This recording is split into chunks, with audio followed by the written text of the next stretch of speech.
Friends, subscribers, internet strangers, what's up? Well, it's Friday, and I was supposed to be in Nashville today with the Nashville reseller gathering. Again, I apologize that I helped get that thing started and could not make it the first day.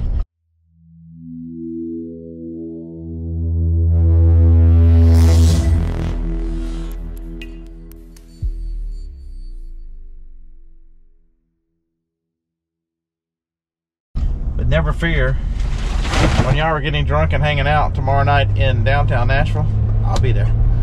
And I'm not gonna get drunk because I have to drive, but and the lovely Joni will be with me. I look forward to meeting everyone that's still around Saturday night. So the topic of the day is how not to be successful on eBay and how to be just a total jerk. So here's the story. I saw an item. It was a cheap item. I think it was $14.99, $95, something. It was a lotion, and I could not find it. So instead of canceling, which is detrimental to your eBay account, I decided to buy some and have it drop shipped. I told the customer, please don't put an invoice in there, and I paid right away. It cost me about the same. So other than being out fees, I kind of broke even. So no problem. Put the customer's address in there, paid for it. We're all good. Well, 4 weeks later, the customer contacts me and says, I never got that item. And I'm like, well, damn. So no worries. Go into customer service mode, right? What's the first thing you do? I am so sorry. I cannot believe this happened. And I checked the tracking number before I responded. I knew that it was lost in a sort. They were trying to say the zip code was wrong. I verified the address. Address correct. So I apologized to the customer, gave them immediate refund, and told them, it was lost in the mail sorting. That I tried to track it down and get it done, but here's the refund. I am so sorry. So they can go ahead and buy some for someone else. They've waited long enough. And they were appreciative, and they said thank you very much. So no problem. Thought that was over. And so I immediately sent a message to the person I bought it from and said, hey, this has never arrived. I need a refund. And I think I might even open a case. I did open a case because it's been 3 weeks. No problem, but I was nice and then put in the case, this thing is stuck in a mail sort somewhere. And I get a message back from the seller. The seller of this item actually said that because the post office marked it as wrong zip code as they're sending it through, a problem with the zip code, that I called. She's got 44 feedback. I called eBay, and they told me, since it's probably a wrong answer, a problem with a zip code, that I should wait until it comes back or till you get it before I do anything. And I'm like, okay, let's verify. I just need a refund. It's been almost a month. Let's verify the address. And so they did. Everything's fine. You put the address into Google, it comes up with the same zip code. It's in the tracking, it's in the post office of the zip code that's correct. So, I verify all this. And I tell the lady, she's like, now I tell her that, I just want a refund and be done with it. It's never going to get here. At worst, it's going to return back to her. And well, that's not what eBay told me to do. I can't do a refund. If I did a refund, I would be out the money and the product, and that's just not fair or right to me. Let's see, what else did she say? She said she was just a small seller. She was new. She was selling for her mother who's disabled, and so it wasn't really her product. It wasn't her money. It was her mother's who's disabled. She played the disabled card on me. And I consulted with a couple of sellers. I'm like, listen, I've not left a negative feedback in 5 years. 5 years. And I put a negative feedback up there, and I asked a couple more people before I finally sent it. Then I get the email, email of the good ones here. Said that I should have taken the time to teach a new seller. I shouldn't have insisted on a refund when you know that it's not my fault that I can't do this, and blaming the post office, blaming me, blaming everybody, and then tells me that because I'm the new seller and I know all about eBay, it's like I'm bullying her. I'm bullying her. Yeah.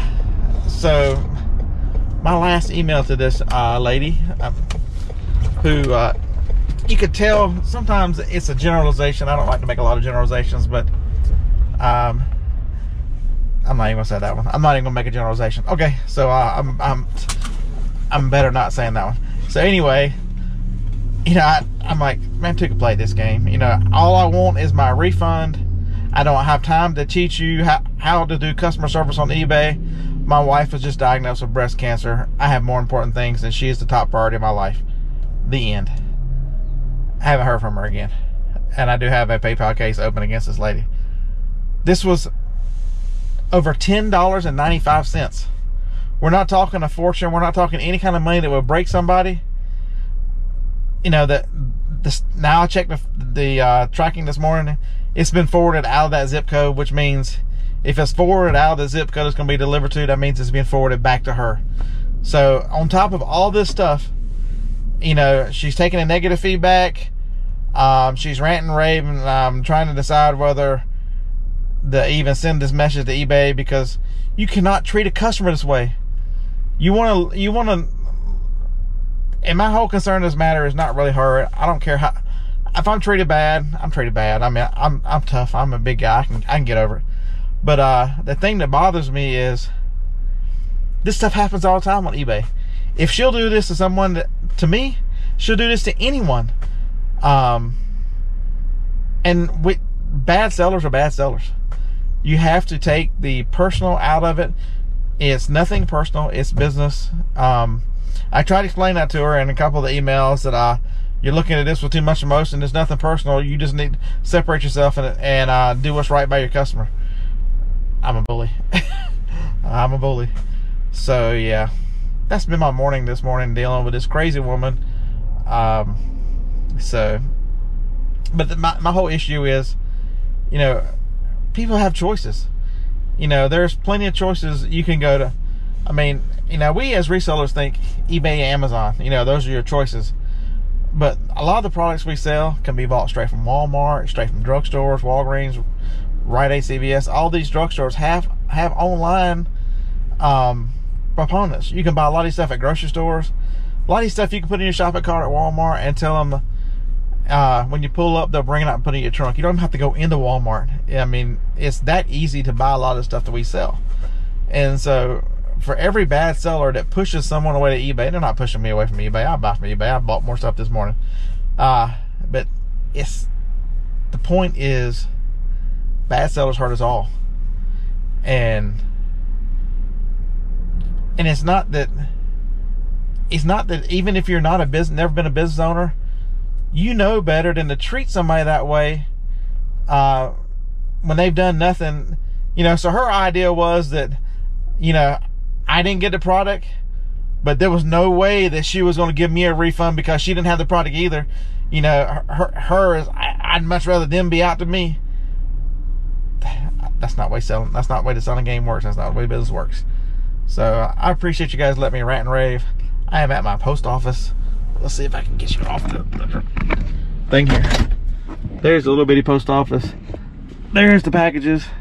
I think I've got 7 or 8. Let me run inside and do and we will. I'm just driving back home. Joni has an MRI tonight at 7:30.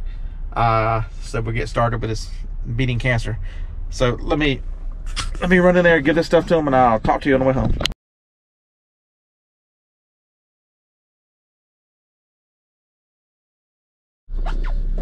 All right, so I'm back. Rant over. So how has today been? Today's been a little slow, not quite as slow as Tuesday. I don't know has everyone had a slow week this week? Tuesday I sold one item, 15 bucks on eBay.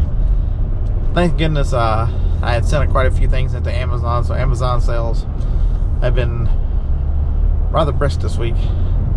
Still not over $1,000 average, but I think my Amazon average is right at $900 a day this week, so I'm very pleased with that. From a peak where I used to average $1,500 a day, $900, even if I'm running out of stuff, this weekend I've got 4 or 5 boxes that I'll get ready and they'll go out Monday morning. So hopefully by the end of next week, they should check in. If they leave here Monday, they'll check in most time on Thursday. So that'll be good. Tomorrow, I'm probably gonna get up and go to yard sales tomorrow. There are quite a few, couple of community. It'll be me by myself. Harlan is in Nashville, doing the resale gathering. They did the, I know I heard from a lot of them. They've done a flea market, a bunch of estate sales, and some are doing thrift stores now. I saw a couple people in one of the chats asked about the bins. Nashville does have a bins, so it's not my cup of tea, but if you can make money and it's in your business plan, man, that is awesome. Go kill the bins. It doesn't matter whether I like it. It doesn't matter if somebody else likes it. Does it work in your business plan? And that's important. You can't be someone else. You know, I can't get excited about going to the bins, but there are quite a few people who do exceptionally well at the bins and find great deals and run an entire business off of that, which is, if that's what they like, man, that is awesome. You know, most of them would tell you, oh my God, I can't get in a car like you do and drive all over the country. It takes all kinds. There's so many ways. That's the beauty of reselling. That's the one thing I absolutely love, is that you can make it to whatever your strength is, however you desire you want to do it, and it can change in a minute. You know, I have driven to, if you guys have seen the videos, to South Dakota and back here to Alabama, and now that Joni has been diagnosed with breast cancer, you know, Atlanta's the farthest I'm gonna drive.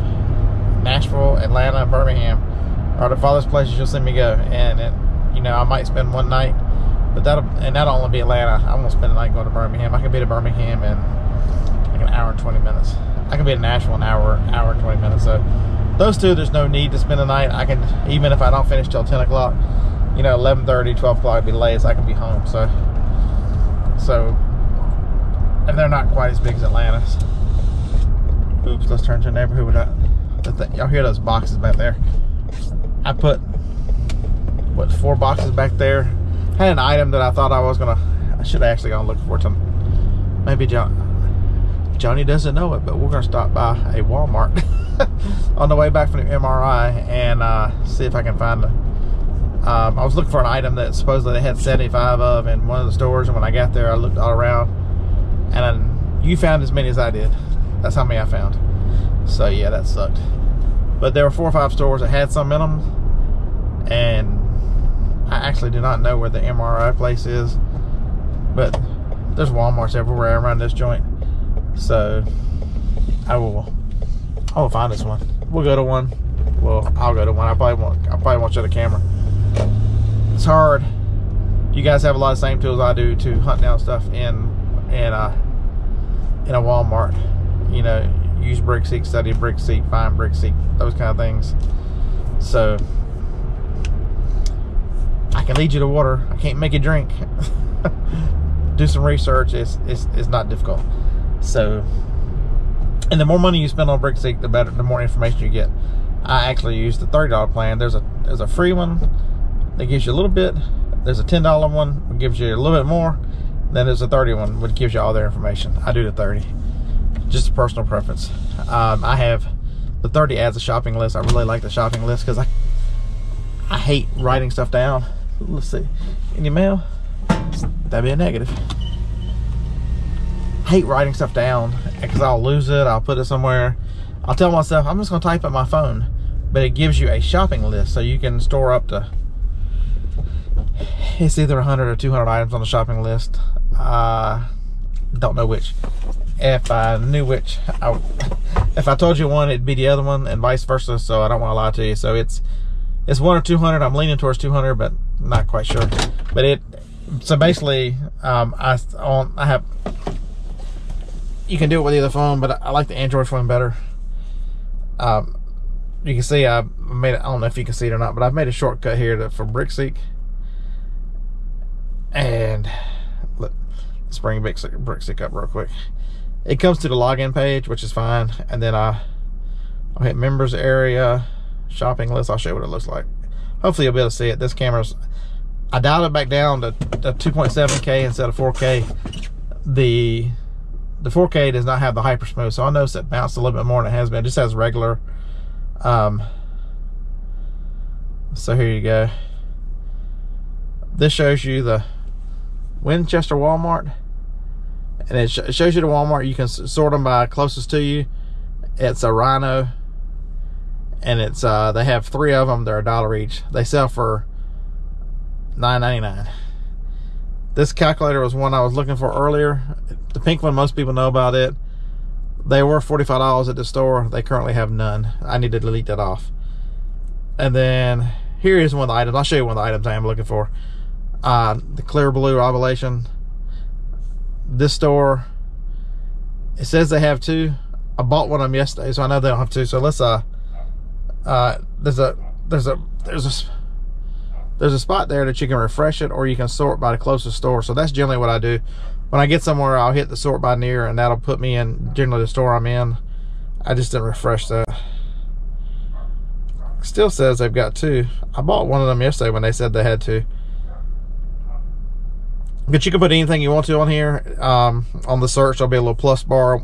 Once you get to the $30 level, there'll be a little plus instead of the telling you where they're telling you how many are available. If you've ever used Brickseek before, and it puts it in the. So like, here's another thing I'm tracking. We don't have any. They're all gone now. This Nvidia is a game card. It's a HP Omen gaming tower. They marked it down to $649, and they all got bought up. They were originally $13.99. I was hoping they'd go a little lower. It's better than my computer now. It is better. It's got a better video card. Definitely got a better processor, but I've decided I want an iMac. So actually, I'm thinking about just taking my YouTube money and putting it aside in a savings account, or the savings account's all connected to my accounts anyway, until I've made enough, probably April or May, where I can buy a decent iMac. Because as I film more in 4K and I use compression and stuff, the MacBook it's doing okay, but it's just, you can tell it's a 2013. Even though it's an i7 with 16 gig of RAM, it doesn't quite have the horsepower. So I need something with just more raw processing power. And my computer would probably do it, but since I've already learned the Apple systems and the Apple video, Apple does better on video than PCs, I would like to buy a Apple desktop that would run all that stuff. Actually, I would keep it inside instead of out here, and use it as actually set up the office inside as more of a YouTube office, more of a studio, where if I needed to, instead of sitting here in the van, I could go inside in front of a screen and talk and do those kind of things, and do all my shows from in there instead of having to come out here. And because this winter it's gonna be cold out here, and the one thing about doing a show from the garage is my air conditioner is right behind my head, and you can hear a lot of the noise. So yeah, I know, first world complaints, right? Love the building, don't get me wrong, love it. Even though it is a mess, I do love it. But thank you for listening to the rant. Hopefully the Brickseek might have taught you something, might have encouraged you. You don't have to find but a couple items to pay for a $30 subscription. Try the $30. See if it expands the range to 100 miles. It gives you a little more detail on local store options, and also the shopping list makes your life much easier. I mean, if you're doing the 10, try the 30 once. The other thing it does is a lot of people search the 100 most popular searches on Brickseek. The $30 plan gives you 200. So there's a lot of items that people are starting to look for that haven't made the top 100 list that you get a jump start on. There are also other items that fall back because they don't, people have found them, they're disappearing. But there's also newer things. So the top 200, that extra 100, that's a kind of a nice feature to, kind of helps me stay ahead of you. Tell all my secrets. Damn it, man. All right, do you just stuff. I appreciate you watching. I appreciate y'all putting up with my rant. It's just absolutely aggravating that lady today. But I know none of y'all do that. You guys are outstanding. You're watching me. You're outstanding eBayers, and I appreciate you doing the right thing by your customers, even if it's a temporary loss, because it's part of business. And because every eBay customer is important. We need customers in order to keep living this lifestyle. So roll tide. Even though it's an off week, roll tide.